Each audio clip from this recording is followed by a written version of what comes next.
안녕하세요. 저는 10월 들하면 치가 떨리는 30대 여자입니다. 요즘 인터넷상에서 시댁욕 많잖아요. 저도 하나 보태려고 이렇게 글을 쓰게 되었네요.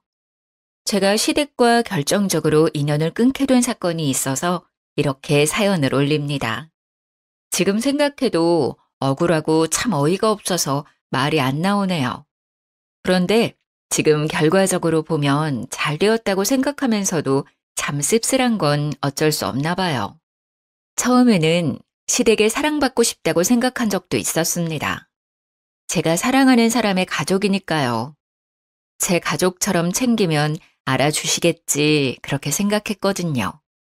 하지만 사람 마음이라는 게 그렇게 간단하지가 않나 봐요. 결국은 상처를 주며 이렇게 인연까지 끊게 된 것을 보면 말이죠. 저와 남편은 5년을 넘게 사귄 장기간 커플이었어요. 그래서 오래 만났기에 서로 집안 어른들도 그리고 서로의 집안 사정도 참 잘 알았죠. 오래 연애를 하다 보니 오히려 집안 어른들이 너희 결혼은 언제 할래? 하고 물을 정도였어요. 가끔 남자친구 집에 찾아가면 어머님이 저를 예뻐해 주셔서 저도 남자친구 부모님께 결혼 전부터 잘 챙겨드렸어요. 오죽하면 저희 엄마가 본인 생일보다 남자친구 엄마를 더 챙긴다는 말을 했을 정도였죠. 저희가 막 결혼 이야기가 나오고 있었을 때 현재 남편, 그러니까 당시 남자친구의 아버지가 돌아가시게 되었습니다. 그래서 저는 홀로 남은 남자친구 어머니를 더 잘 챙겨드려야겠다고 다짐했죠. 그래서 부르면 군소리 없이 찾아가서 굳은 일도 마다하지 않고 해야겠다고 생각하고 무조건 달려갔었죠. 남편은 집안에서 둘째 아들이었습니다. 위로 3살 차이 나는 형이 있었는데 어머니가 아주버님을 정말 많이 챙기셨어요. 뭐 보통 엄마들이 장남을 예뻐하니 저도 그런가 보다 하고 생각하고는 했었죠. 거기다 저희는 결혼하고 아주버님은 아직 미혼이니 그래서 더 챙기나 보다 했는데 남편 말로는 어릴 때부터 자기보다 형을 더 예뻐했다고 말을 하더군요. 당시에는 뭐 그런가 보다 하고 넘겼네요. 겉으로 보기에는 그렇게 차이가 나지도 않았고 혼자 있는 아들 챙기는 건 당연해 보였기 때문이죠. 그런데 아주버님이 결혼할 여자를 데려오면서 평화로웠던 분위기가 달라지기 시작했어요. 아주버님께서는 저희가 결혼한 지 3년 차에 여자분을 집으로 데려오셨어요. 그전까지 며느리는 저 혼자였기에 거의 제가 큰며느리 역할을 해왔어서 아주버님이 집에 여자분을 데려온다고 하셨을 때 가장 좋아한 게 바로 저였습니다. 그래서 그날은 오전부터 어머니와 함께 새 식구를 맞을 준비를 부지런히 하게 되었습니다. 어머니도 아들이 30대 후반이 되어서 여자를 데려온다고 하니 얼마나 공을 들이시는지 잔치상 부럽지 않게 상을 차리고 싶으셨는지 장거리를 한가득 보셨습니다. 저희는 갈비에 잡채에 전까지 붙여서 정말 한상 가득 음식을 해놓고 새 식구가 오길 기다렸죠. 그리고 아주버님이 형님의 손을 잡고 현관문으로 들어오는데 여자분이 온몸을 명품으로 휘감고 있는 겁니다. 눈에 띄는 명품도 있었지만 나중에 찾아보니 명품이었던 제품도 있었던 것 같아요. 제가 명품에 눈이 어두워도 이건 딱 명품이라고 하는 것도 몇 개씩이나 있었죠. 저는 그때 대충 아주버님이 부자를 만나고 있다는 건 듣긴 했지만 머리끝부터 발끝까지 귀티가 좔좔 흐르는 형님을 보고 놀라긴 했습니다. 보통 부자가 아니라고 생각하게 되었거든요. 어머님도 처음 보는 큰며느리감이 반가우신지 손을 맞잡으시고 환하게 웃으시는데 저도 좋았습니다. 딱 그때까지는 그랬어요. 새 식구가 들어온다는데 나쁠 리가 없잖아요. 식사하다 보니 모자란 음식이 있으면 저는 부지런히 상으로 음식을 퍼나르느라 정신이 없었어요. 어머님이 갈비가 모자란다고 하자 저는 일어나서 갈비를 퍼오는데 거실 상에서 화기애애한 웃음소리가 퍼지고 있었죠. 자세히 들어보니 형님께선 혼전 임신을 했다는 소리였습니다. 저는 순간 3년 넘게 임신을 하지 못하고 있었기에 저도 모르게 어깨가 움츠러들더라고요. 그래도 어쩌겠어요. 집안의 축복인 건 맞죠. 하지만 저를 속상하게 했던 건 형님의 임신 소식이 아니었습니다. 바로 너무도 바뀌어버린 어머님의 행동이셨죠. 제가 갈비를 상위에 내려놓자 어머님이 형님의 손을 꽉 붙잡고 말씀을 하셨어요. 어머, 요즘은 아이를 다 혼수로 가져온다더니 참말이네. 정말 예쁘기도 해라. 우리에게 오자마자 장손까지 만들어 오고. 고생했다. 여기 갈비 먹어라. 잘 먹어야 아기가 잘 자라지. 그때 저희 남편이 제 눈치가 보이는지 갈비 한 조각을 제 밥그릇에 올려놓았어요. 아이를 가지기 위해 그동안 노력해왔는데 아직 가지지 못하고 형이 먼저 가졌다고 하니 제가 신경이 쓰였나 봐요. 갈비는 우리 자기도 좋아하니까 많이 먹어. 요리 만들고 준비하느라 고생했어, 자기야. 그래도 그 한마디가 얼마나 고맙던지 저는 남편을 향해 미소를 지었습니다. 그런데 어머님이 저를 슬쩍 보시더니 네가 한 게 뭐 있다고? 그러시면서 갈비를 형님 앞으로 밀어놓으셨어요. 순간 남편은 무안해져서 저를 보며 멋쩍은 미소를 지었습니다. 그때는 어머님이 학수고대하던 아주버님이 결혼할 사람을 데려왔는데 기다렸던 아이까지 가졌다는 말에 너무 좋아서 그러시나 보다 했었습니다. 저는 다시 잡채를 가지러 부엌으로 가는데 뒤에서 어머니의 커다란 목소리가 들려왔어요. 어머, 대학병원 의사라고? 내분비과? 아이고, 우리 집에 드디어 사자를 가진 사람이 들어왔구나. 아이고, 장하다. 지훈이 너도 참 용하다. 어떻게 이렇게 귀한 사람을 집에 들여왔다니? 참 우리 집에 복덩이가 들어왔구나. 저는 잔뜩 들떠있는 어머님의 목소리를 들으며 집이 정말 잔치 분위기라고 생각했습니다. 그렇게 분위기 좋게 식사를 마치고 어머님과 아주버님과 미래의 형님은 이제 결혼 이야기를 하셨어요. 그 상을 치우는 것은 또 저의 몫이었기에 혼자 사부작거리며 상을 치우고 있는데 남편도 그 자리에 앉아있기가 그랬는지 저를 도와 상을 같이 치워주더라고요. 고생했다고 저를 다독이는데 그 손길이 너무 고마웠어요. 아침부터 힘들게 부지런히 요리하고 상을 차렸어도 고생했다는 한마디 못 들을 줄 몰랐습니다. 그런데 남편이 그 맘을 알아주니 속상한 마음이 사르르 녹아내렸죠. 상을 치우고 과일을 내가는데 형님이 어머님께 선물이라고 명품 가방을 떡하니 내놓더라고요. 어머님은 너무 좋아하시며 잇몸이 만개하게 찢어지셨어요.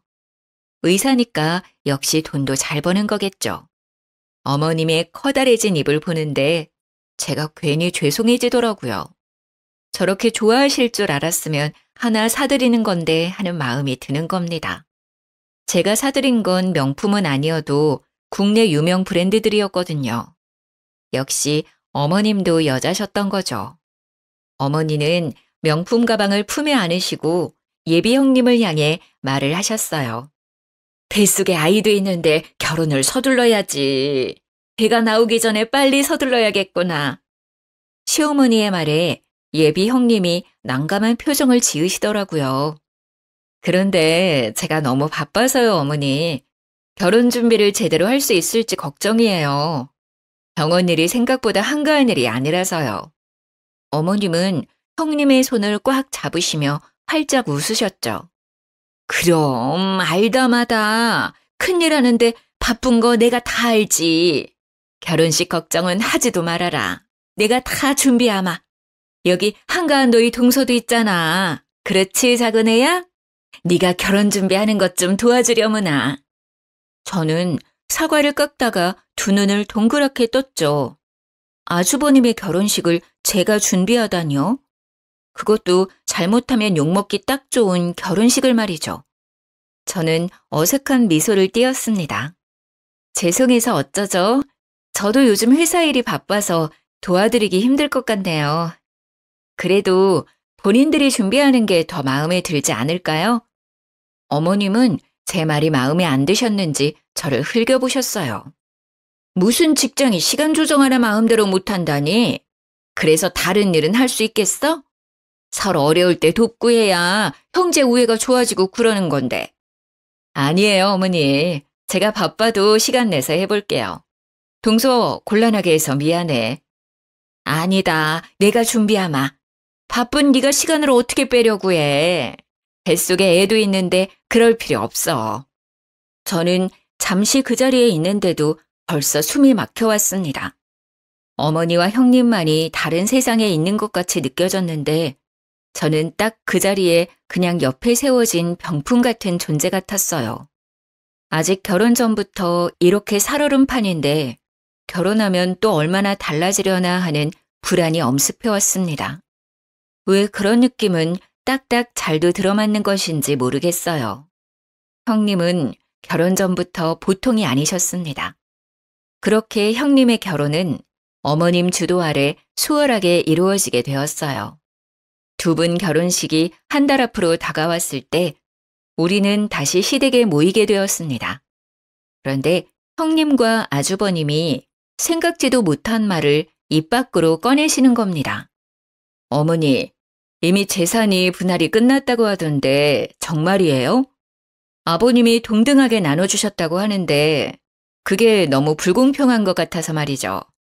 제사도 저희가 다 지내고 어머님도 저희가 모시는 건데 왜 동등하게 나누었는지 이해가 되지 않네요. 이건 장남이 더 가져야 하는 문제 아닌가요? 저는 형님의 말을 듣고 어이가 없어서 입이 떡 벌어졌어요. 저희가 결혼 전에 아버님은 이미 아주버님과 남편에게 재산을 동등하게 나누어 주셨습니다. 시댁은 재력가까지는 아니지만 상당한 부동산 재산이 있었고 당시 저도 예비 며느리 자격으로서 그 자리에 있었고요. 아버님은 아주버님에게 장남이라는 이유로 지역 상권도 월등히 좋은 신축 건물을 주었고 저희에게는 건물은 규모가 크지만 오래되고 상권이 안 좋은 건물을 주셨었습니다. 그때 당시에 아주버님도 그것에 만족하셨고 저희 남편과 저도 큰 불만 없이 받아들였습니다. 시세 차이는 별반 다름없었고 아버님이 나눠주시는 거니 큰 불만도 없었죠. 그리고 아버님은 어머님 앞으로 노후자금이라고 작은 건물을 남겨두셨었습니다. 그런데도 저런 말을 꺼내자 속이 뒤집히는 겁니다. 형님, 그렇게 따지면 이제 저는 시댁에 손 놓아도 되는 건가요? 형님 혼자 시댁 행사며 제사며 다 챙기시려고요? 형님은 저를 보며 고개를 끄덕였습니다. 당연하지. 장손인데 내가 책임져야지. 그러니까 우리가 재산을 더 가져야 하는 거 아니겠어? 이건 너무 불공평하잖아. 앞으로 고생은 나하고 우리 그이가 다 하는 건데 앞으로 어머님도 책임져야 하고. 그런데 그때 아버님이 그런 것까지 생각하고 좋은 상권의 신축 건물을 아주버님께 남겨주신 거잖아요. 이제 와서 그것을 따주시면 저희가 너무 어이가 없어요. 시세만 같다 뿐이지 두 건물 사이에는 엄연히 차이가 크게 나요.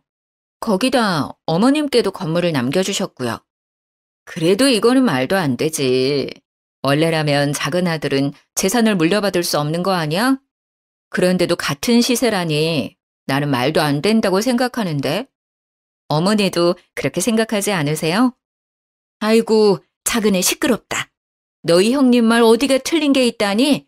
너보다 더 배우고 똑똑한 사람이 이렇게 말하는데 그렇게 하는 게 옳으면 그렇게 해야지. 저는 시어머니까지 형님의 편을 들고 나서자 머리까지 피가 끓어올랐어요. 여기서 선을 딱 긋지 않으면 저희가 질질 끌려갈 것 같다는 생각을 하게 되었습니다. 죄송합니다. 지금 이야기는 못 들은 거로 하겠습니다. 싸움도 되지 않을 일 가지고 이게 뭔가요? 이미 아버님이 저희한테 주신 거고 저희는 다시 아주버님께 드릴 마음 같은 건 없습니다. 죄송합니다. 제 말에 갑자기 아주버님이 버럭대고 저를 향해 소리를 지르시는 겁니다. 아니, 재수씨, 어떻게 그렇게 말을 합니까? 윗사람이 말을 하면 듣는 척이라도 해야 하는 거 아닙니까? 이 사람이 앞날을 생각해서 이렇게 말하는 건데 어떻게 그렇게 딱 말을 자릅니까? 재수 씨가 시집와서 한 게 뭐 있나요? 그렇게 재산에 욕심이 나나요?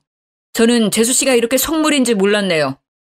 저는 순간 그 말에 어이가 없었습니다. 누가 지금 재산에 더 눈이 멀었는지 모르는 것 같았어요. 지금 재산 이야기 하시는 두 분은 아직 결혼도 안 하신 거 아니에요? 결혼 생활 한참 하시고 힘들어서 이런 이야기 하는 거면 이해라도 하려고 노력이라도 해보겠는데 이건 경우가 아니죠. 너는 윗사람한테 무슨 말을 그렇게 하는 거니? 어? 어디서 배워먹은 버르장머리가 그래. 윗사람들이 아니다 하면 구분구분 말을 들을 연구를 해야지 어디서 따박따박 말대답을 하는 거야. 두 분이 한꺼번에 저를 향해 그렇게 말하니 속이 정말 뒤집힐 것 같았습니다. 어머니, 정말 말 한 번 잘하셨네요. 제가 장남이니까 더 갖는 게 옳죠. 재수 씨, 아버지가 주신 건물 주세요 그럼. 이렇게 긴 이야기 할 필요도 없고 서로 얼굴 붉힐 일도 없을 것 같네요. 가만히 우리들의 이야기를 듣고 있던 남편이 이제 참지 못하겠는지 제 손을 잡아서 일으켜 세웠어요. 도저히 가만히 듣고 있기가 불편하네. 이미 그건 아버지가 나와 아내한테 물려주신 건데 왜 형이 주라 말아야? 재산에 눈먼 사람이 누군데 내 아내한테 그런 말을 하는 거야? 이미 끝난 이야기니까 더 이상 할 얘기도 아닌 것 같네. 우리는 그만 집에 가야 할 것 같아. 가자, 자기야. 그렇게 저희는 집으로 돌아왔습니다. 돌아오는데도 정말 두 눈이 시뻘개진 두 사람의 얼굴이 눈앞에 어른거리는 겁니다. 어디서부터 잘못된 것인지 길게 한숨이 쏟아져 나왔어요. 하지만 그때는 그게 시작에 불과했다는 걸 우리 모두 알지 못했습니다. 두 사람은 무사히 결혼식을 올렸고 일주일간 신혼여행을 떠났습니다. 그리고 그렇게 복잡한 타이밍에 저는 그토록 기다리던 임신을 하게 되었어요. 남편은 저의 임신에 너무 기뻐하면서 형님 내외가 신혼여행에서 돌아오면 말하자고 너무 좋아하는 겁니다. 저도 드디어 아이의 엄마가 됐다는 뿌듯함과 함께 시댁을 찾았습니다. 모두가 둘러앉자 남편은 활짝 웃으며 제가 임신했다고 공개를 했어요. 모두 놀라지 마세요. 우리 집에 또 경사가 있어요. 제 아내가 드디어 임신하게 되었어요. 자기야, 그동안 고생했어. 정말 잘했어.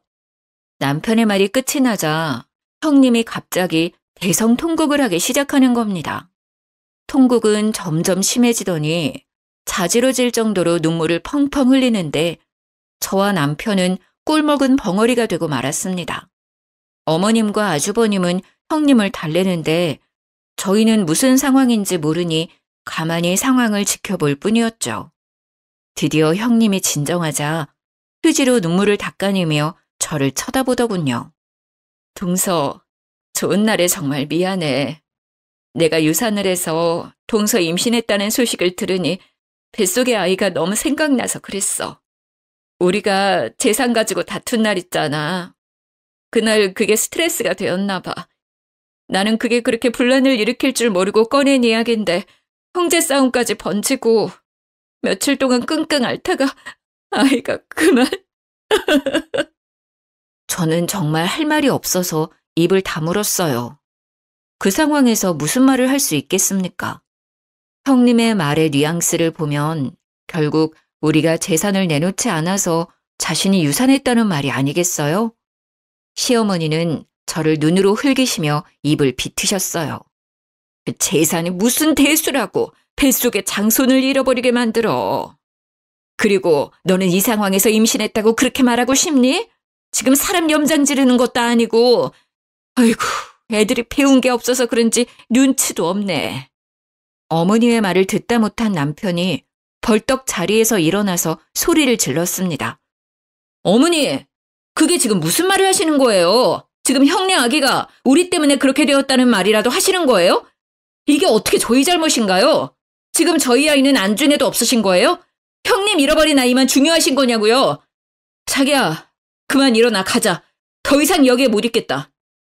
저는 남편 손에 이끌려 다시 집으로 돌아왔습니다. 그런데 첫 임신에 심한 시댁 스트레스를 받아서인지 유산기가 보이기 시작했어요.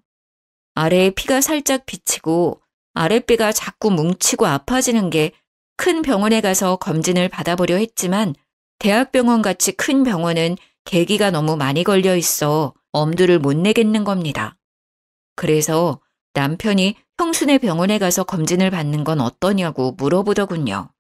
어머님도 형님이 예약해서 허리 진료를 받았다는 겁니다. 거기는 형수백으로 검진을 앞당길 수 있는 거 아니냐고 말이죠. 저는 솔직히 형님에게 부탁하는 게 마땅치 않았지만 아이가 우선이니 전화를 걸어서 물어보기로 했습니다. 그런데 전화를 걸자마자 형님이 타박을 하시더라고요. 동서, 왜 전화했어? 바쁜 일 아니면 빨리 끊어.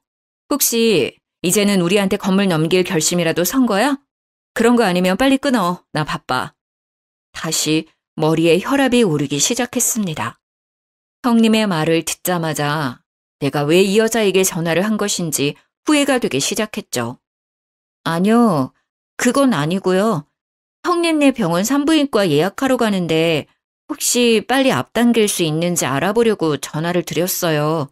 곧 도착하니까 자세한 이야기는 일단 만나서 이야기 드릴게요. 갑자기 형님의 말투가 상냥해지기 시작했습니다. 어머, 그랬구나. 그런 일이면 말을 하지 그랬어. 내가 금방 알아봐 줄 수 있지. 잠시만 끊어봐. 내가 자리 있나 봐주고 다시 전화 걸어줄게. 그렇게 말하며 전화를 끊더니 10분 뒤에 다시 형님에게 전화가 왔습니다. 어머 동서, 내가 웬만하면 우리 병원으로 예약하려고 했는데 자리가 도저히 안 나온대. 대신해서 잘 보는 병원으로 예약해뒀거든? 거기로 가볼래? 그리고 건물은 출산 후에 이야기하자. 일단 뱃속 아기의 안정이 먼저잖아. 걱정하지 말고.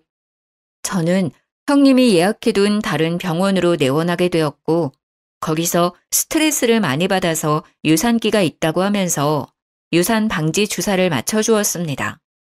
그렇게 돌아왔지만 저는 이미 마음이 상해서인지 시댁 모임에 갈 때마다 스트레스가 쌓이더라고요. 그래도 어쩌겠습니까? 그 당시에는 이제까지 그렇게 해왔으니 부르면 당연히 가야 하는 거라고 생각을 하고 있었어요.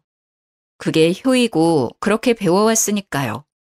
그런데 그곳에 가서 결국 저는 시댁에 학을 떼어버리는 일이 생기고 말았습니다. 그날도 시댁으로 가는데 가는 중에도 가슴 끈 명치가 답답하더라고요. 저는 이제 막 임신 6개월에 들어서는 중이었기에 어느 정도 유산에 대한 위험은 내려놓고 있었습니다. 그렇게 상에 둘러앉아 밥을 먹고 있는데 형님이 이번에는 주식 이야기를 하기 시작하셨어요. 어머니, 제가 말한 주식 사셨어요? 어때요? 돈 좀 만지셨어요? 많이 올랐죠?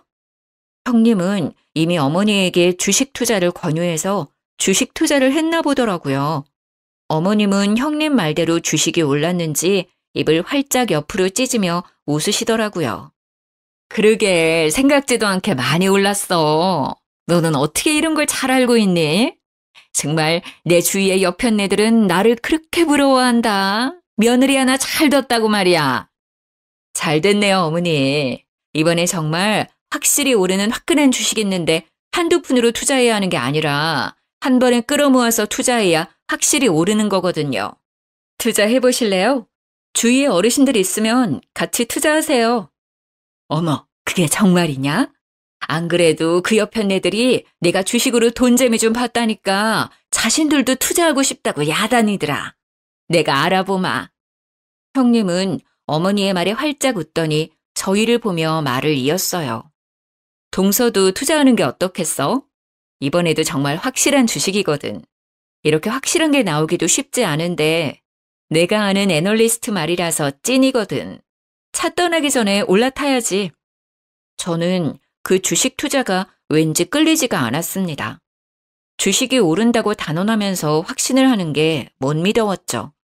주식이라는 게 한 치 앞도 못 가리는 건데 말이죠. 저는 단칼에 거절했습니다. 죄송해요. 저희는 그렇게 크게 투자할 돈이 없어서 말이에요. 저희는 빼고 하세요. 아우, 정말 아까워서 그래. 그 애널리스트 말로는 3배는 기본이고 최대 5배 이상은 뛴다고 하던데 이때 아니면 못 산다니까? 그 건물 있잖아. 그거 팔아서 투자하는 건 어때? 동서 말대로라면 시세도 더 이상 오르지 않을 거 아냐. 그렇게 끌어안고 있어봐야 세금이나 더 나오지. 거기 건물 상가도 몇 개나 비어 있어서 월세로 버는 것도 없다던데. 나 못 믿으면 그 전문가 믿고 투자해봐. 형님은 꼭 저희 건물을 미리 알아보신 것처럼 말을 하시더라고요. 저는 오랫동안 아파트 건설업체를 다니고 있었습니다. 어깨너머로 어떤 특징적인 지역이 아파트 개발이 잘 되는지 어렴풋이 알고 있었죠. 처음에는 잘 몰랐지만 아버님이 물려주신 건물을 보고 나서야 이곳이 잘하면 재개발이 들어갈지도 모르겠다는 생각을 하게 되었습니다. 문제는 그게 언제가 될지 그리고 재개발 허가가 날지 모르는 상태이지만 저는 그 당시에 이 지역은 언젠가 재개발이 된다고 생각을 하고 있었어요. 그래서 형님에게 건물을 팔지 않겠다고 말을 했죠. 아니요, 괜찮아요. 아무래도 거기가 곧 재개발이 들어갈 것 같아서 그래요. 그래서 손해라도 당분간 건물 가지고 있자고 남편하고 말을 해두었어요. 제 말을 듣더니 갑자기 형님의 두 눈이 커다래지더군요. 동서, 정말 해도 너무한다. 그런 건물을 가져간 거야? 어떻게 우리한테는 한마디도 없이 그런 곳을 가지고 갈 수가 있어? 미리 알고 그 건물 가져간 거야? 우리 그이 몰래 건물 빼돌린 거 아니야? 형님의 말에 논리에 어이가 없어지더군요. 건물을 빼돌리다니 어떻게 저런 말을 할 수가 있는 건지 당최 이해가 되지 않는 겁니다. 무슨 말을 그렇게 하세요? 저희도 아버님께 물려받고 눈으로 직접 건물 보고 재개발에 들어갈 것 같다는 거 안 거고요. 아직 재개발 뜬 것도 아니고 그럴 것 같다고 분명 말씀드렸잖아요. 그런데 무슨 건물을 빼돌려요? 저희는 정말 아버님이 주신 대로만 받은 건데 그리고 제가 회사 다니면서 지역이랑 흐름 보고 저 스스로 판단해서 그렇게 말한 거예요. 형님 정말 말을 이상하게 하시는 거 아니에요? 그게 말이 되는 거야? 아버님이 주신다고 그런 낡은 건물을 얌전히 받았다고? 그게 더 이상하지. 분명 뒤에서 아버님에게 무슨 말을 했으니 이렇게 된 거 아니겠어? 어머니, 이거 사기 아니에요? 좋은 건물 차지하려는 것 같은데 어머니, 아무리 생각해도 이건 아닌 것 같아요. 저는 정말 미치고 팔짝 뛸 것 같은데 그 당시 아버님 옆에 계셨던 어머님까지 저를 몰아가는 겁니다. 큰아기 말을 듣고 보니 그렇구나. 너 정말 건물 노리고 그런 거니? 정말 사람 하나 잘못 들여서 내가 별꼴을 다 보는구나. 너 이게 무슨 경우냐, 어? 아무리 재산이 탐이 나도 그렇지. 그렇게 노른자 땅을 홀라당 가지고 가서 너 혼자 잘 먹고 잘 살려고 했니? 말하는 꼬락서니도 아주 뻔뻔하게 시리. 정말 그 말이 사실이면 저도 가만히 있지 못하겠습니다. 재수 씨, 이건 법적으로 사실 여부를 따져봐야 하는 겁니다. 사실이라면 지금이라도 이실직고 하세요. 순간 머리 꼭지가 돌면서 아랫배가 뭉치는 겁니다. 밑이 빠질 것처럼 아픈데 저는 배를 움켜쥐고 옆으로 쓰러졌어요. 어머니는 그 순간까지 저를 보고 타박을 하시는 겁니다. 얼씨구, 이제 내가 뭐라고 한다고 아프다고 생쇼를 하는구나. 정말 너 그렇게 안 봤는데 꼬리가 9 달린 여우 아니냐? 나 몰래 얼마나 너희 시아버지를 구워 삶은 거야. 안 일어나? 씨하지 말고 일어나. 저는 배가 아파서 식은땀이 흐르기 시작했어요. 저를 잡고 있던 남편은 제 손을 꽉 잡고 일으켜 세웠어요. 제발 억지 좀 부리지 마세요. 사람이 쓰러졌는데 계속 그런 이야기가 나옵니까? 자기야, 병원 가자. 이대로 안 되겠어. 저는 남편과 함께 급히 병원으로 향했습니다. 저를 본 의사는 하마터면 조산할 뻔했다고 도대체 갑자기 왜 이렇게 되었냐고 물어보는 겁니다. 저는 스트레스를 많이 받았다고 하니 자궁 경부 길이가 아주 짧아졌다고 했습니다. 결국 자궁 경부를 묶고도 위험하다고 남은 임신 기간은 병원 침대에 누워 있어야 한다는 겁니다. 서 있으면 밑이 빠질 것 같은 느낌에 배에 수축이 왔거든요. 병원 침대에 누워 있는데 괜히 서러워지는 겁니다. 보통 다둥이 가진 산모나 이렇게 한다는데 세상 원망이 다 남편한테 쏠렸습니다. 저는 아무 죄 없는 남편을 보고 윽박을 질렀습니다. 나 다시는 시댁 안 가. 이게 뭐야 진짜. 어렵게 아이 가졌는데 축하는 못할 망정 하마터면 우리 아이 잃을 뻔했잖아. 나한테 다시는 시댁 가자고 말하지 마. 다시 또 나랑 시댁에 가자고 하면 나 당신이랑 이혼할 거야. 알겠어? 눈물이 나오는데 남편이 제 손을 꽉 잡더라고요. 알겠어. 안 가도 돼. 그동안 고생했어. 우리 집 일은 이제 내가 알아서 할게. 당신은 우리 아이 걱정만 하면 돼. 다시는 당신 속썩이는 일 없이 할 거야. 내가 미안해. 당신 고생시켜서. 그 말을 듣는데 다시 눈물이 왈칵 쏟아졌습니다. 그동안 참아왔던 서러움이 한꺼번에 터져나왔습니다. 예쁨 받고 싶고 사랑받고 싶어서 열심히 노력한다고 한 것 같은데 어디서부터 잘못되었는지 모르겠네요. 저는 그렇게 완전히 시댁과 단절을 하고 4개월을 침대에서 더 버텨 무사히 제 품에 딸을 안았습니다. 작은 얼굴에 오밀조밀 예쁜 얼굴을 보니 그제야 좀 숨통이 트이는 것 같았어요. 그렇게 아이를 키우느라 몇 달을 정신없이 보내긴 했어도 아무 걱정 없이 우리 세 식구만 챙기면 되니 스트레스로 인한 두통도 명치에 답답한 것도 사라졌죠. 남편이 오기를 기다리며 저녁을 준비하고 같이 식사를 하는데 남편이 시댁 이야기를 꺼내더라고요. 나 밥 먹고 잠시 본가에 다녀올게. 집에 무슨 일이 있는지 오늘 어머니에게 전화가 왔더라고. 울면서 전화를 하셨는데 갑자기 형수랑 연락이 안 된다고 하시더라고. 형도 갑자기 형수가 사라져서 이리저리 찾아보고 있는데 하루아침에 사라져버려서 둘 다 많이 놀랐나 봐. 저는 아이에게 이유식을 먹이다가 남편을 쳐다보았어요. 형님이 갑자기 사라졌다니 말이 나오지 않았어요. 거의 1년 가까이 시댁 일에는 신경 쓰지 않고 있어서 따로 형님과도 연락하고 있지 않았기에 저는 남편이 들려주는 시댁 이야기로만 소식을 전해 들었습니다. 남편은 시댁을 다녀와서 한숨을 푹 내쉬더라고요. 저는 그때야 무슨 일이 크게 났다는 걸 깨달았어요. 무슨 일이야? 큰일이 난 거야? 형님은 찾았어? 어디 계시는데? 일단 신고는 해놨는데 그게 좀 이상해. 형이 형수가 사라지고 일하는 대학병원에 가서 형수를 찾으니까 없는 사람이라고 했다는 거야. 그런 사람은 자신의 병원에 근무하지 않는 의사라고 하더라고. 분명 어머니가 몇 달 전에 허리 때문에 병원에서 형수 이름으로 진료 예약하고 진료를 받았고 병원 홀에서 의사 가운 입고 있는 것도 봤다고 하니까 간호사가 형수 이름으로 진료 예약된 것은 맞는데 의사로 근무하는 사람은 없다는 거야. 간호사까지 통틀어서 직원 명단을 봐도 형수 이름은 없대. 어머님은 그 말 듣고 지금 쓰러져서 병원에 계셔. 남편의 말에 저는 당황했습니다. 분명 우리는 형님이 그 대학병원 의사라는 것에 아무 의심이 없었습니다. 어머님이나 아주버님이 병원 홀에서 의사 가운을 입고 있는 형님을 만났다고 했으니까요. 그런데 막상 병원에서 형님은 그 병원 의사가 아니라고 하는 겁니다. 하지만 남편의 말은 거기서 끝이 아니었습니다. 그래서 경찰서에 가서 실종 신고를 하면서 정황을 이야기했더니 경찰의 말로는 사기꾼한테 당한 것 같다고 하더라고.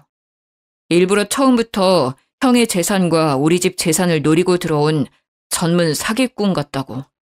그럼 형님, 아니지, 그 사기꾼을 다시 찾을 수 없다는 거야? 그런데 그때 어머님이 홀레당 주식 투자한다고 하시지 않았어? 그건 어떻게 된 거야? 그것도 가지고 도망간 거야? 지금 그게 가장 큰 문제야. 나도 그게 걱정되어서 물어봤더니 이미 어머니하고 형하고 건물까지 다 팔아서 그 주식에 투자했대.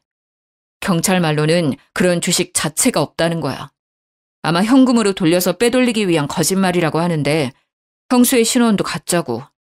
지금 조회 중이긴 한데 보통 이런 경우는 이미 해외로 도주했을 거라고 말하더라고. 신원이 가짜라니 무슨 말이야? 혼인신고 했을 거 아니야? 그게 형수가 일이 너무 바쁘다고 혼인신고를 미루자고 해서 혼인신고를 아직도 하지 않았다더라. 그래서 신원 추적이 늦어지고 있어. 정말 어머님은 믿는 도끼에 크게 발등을 찍히고 마셨던 거죠. 온 식구들을 속이고 시댁과 아주버님의 재산을 몽땅 갖고 튄 그 사기꾼은 몇 달 수사 끝에 필리핀으로 도주를 했다는 것을 경찰에서 밝혀냈다고 하더군요. 어머니는 쓰러진 뒤로 중풍이 오셔서 말도 어눌해지고 한쪽 몸이 마비가 오셨다고 해요.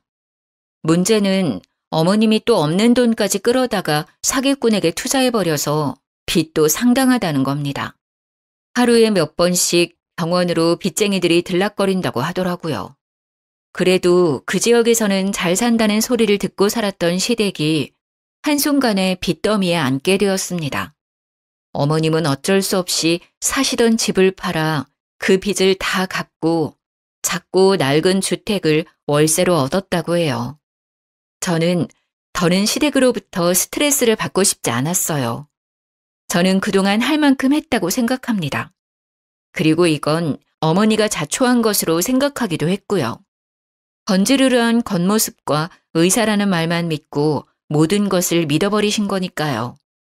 당신이 서운하게 생각할지도 모르지만 나는 어머니 일에 더 이상 신경 쓰고 싶지 않아.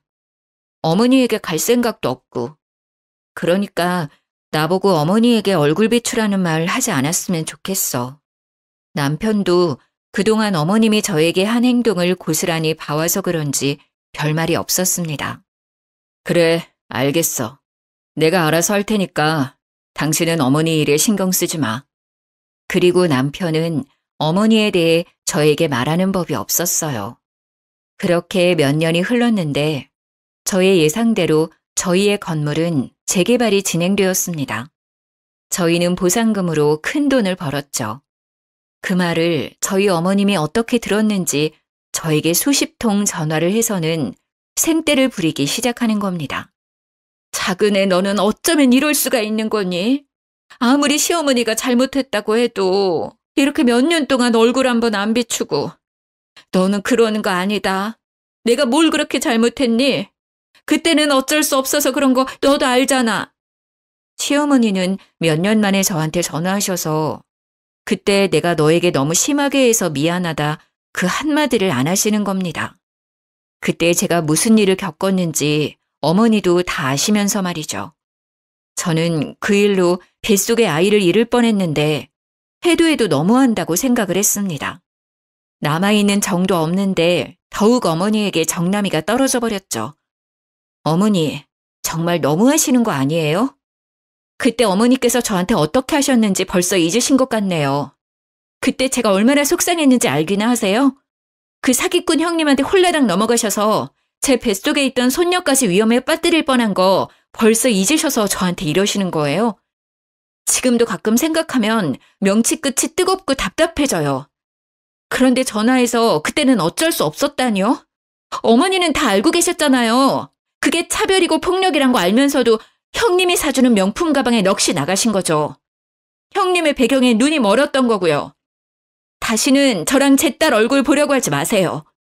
너는 어쩜 애가 하나도 안 변하니? 사람이 다 실수하면서 사는 거지. 가족끼리 그렇게 일일이 따져가면서 살면 안 된다는 거 안 배웠냐? 너희 건물 재개발 들어갔다는 거 다 안다. 보상금도 넉넉하게 받았다며. 그거 내놔라. 내 남편이 피땀 흘려서 벌어놓은 재산이잖니. 어떻게 그렇게 큰 돈을 벌어놓고 이렇게까지 매정하게 구는지 나는 알다가도 모르겠구나. 내 남편이 준 거니 나도 받을 권리 충분히 있다고 생각한다. 저는 어머니 말에 기가 막혀왔어요. 돌아가신 아버님이 피땀 흘려 일구어 놓은 재산을 홀라당 말아먹은 건 어머니면서 저희 건물 보상금을 내놓으라는 겁니다. 어머니, 저는 어머니가 아버님 재산을 그렇게까지 귀하게 생각하실 줄 몰랐네요. 저는 그렇게 귀했다면 그 사기꾼한테 건물 팔아서 돈 넘길 때 좀 더 자세히 알아봤을 거예요. 어떻게 한 사람 말만 믿고 그 많은 재산을 넘겨주었는지 저는 아직도 이해가 안 돼요. 그리고 이건 저희가 그때 현명하게 판단해서 지켜낸 거 아닌가요? 어머님이 저에게 그 사기꾼에게 건물 안 넘긴다고 그렇게 구박하던 거 하나도 빼놓지 않고 기억하고 있어요. 그래서 저희가 그나마 거짓골 면하고 사는 거고요. 그러니까 다시 이런 전화하지 않으셨으면 좋겠네요. 이제 전화하셔도 이런 이야기 하시면 전화 끊을 거예요. 저는 어머님의 말을 단칼에 거절했습니다. 그렇지 않으면 어머님 성격에 다시 돈을 달라고 전화를 하실 거니까요. 아주버님은 저에게 미안한지 몇 년이 지나도 얼굴 한번 안 비추고 남편만 연락을 주고받더군요. 남편 말로는 지금은 그 여자를 찾아서 외국에 나가 있다고 하네요. 간간히 서로 연락은 주고받고 있지만 그 여자가 얼마나 꼭꼭 숨어버렸는지 몇 년을 찾아도 머리카락도 안 보인다고 말을 하더군요. 저는 그래도 혹시나 해서 남편을 흘겨보았어요. 혹시 어머님이나 아주버님께 돈이나 이런 거 주고 하는 거 아니지? 그러지 마. 그러면 나 정말 화낼 거야. 남편은 저를 보며 팔짝 뛰더라고요.